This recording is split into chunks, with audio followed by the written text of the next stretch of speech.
Now we're going to take a look at multiplying rational expressions. Now if you recall, when you multiplied fractions, we multiply across the top, we multiply across the bottom. So what we're going to do is first we're going to factor as much as possible. And I see here there's not a whole lot of factoring to do in this first example. So what we're going to do is we're going to cancel now that we've had a chance to factor. I see that I have x minus 1 on top and x minus 1 on bottom.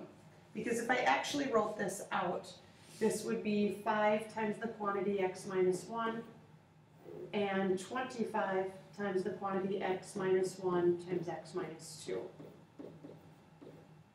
And so I can cancel those x minus 1s, and I see 5 and 25 are both divisible by 5. 5 divided by 5 is 1. 25 divided by 5 is 5.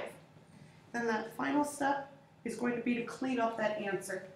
So I see that what I have left is a 1 on top and an x minus 2 on bottom.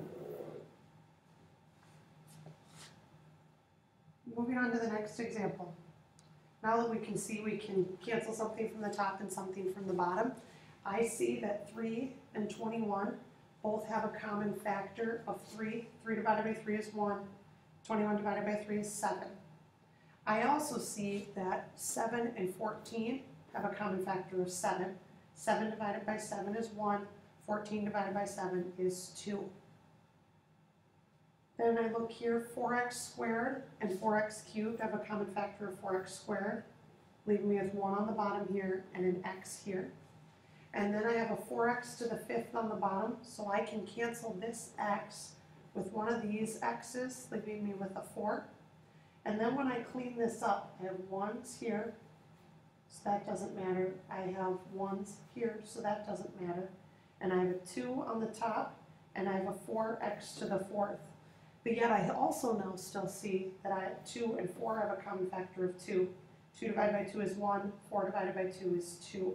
So when I re-clean this up, I have 1 over 2x to the 4th. Looking at example J. Example J here, I see that on top here, 10x minus 40, I can pull out a 10, which gives me x minus 4, and then I have times x plus 3 on top, since you multiply across the top. And then I see with this x squared minus 6x plus 8, that's going to factor into two binomials, and that will give me x minus 4x minus 2, and then this 5x plus 15, I can factor out a 5, giving me x plus 3. When I go to cancel, the x minus 4's cancel, the x plus 3's cancel. I see 10 divided by 5, 5 goes to 1, 10 goes to 2. So when I clean this up, I have a 2 on top, and I have an x minus 2 on bottom. Your job now is to take a look at the U-try problems, these two, there's no others, and make sure you write your summary, bring your questions with you to class tomorrow.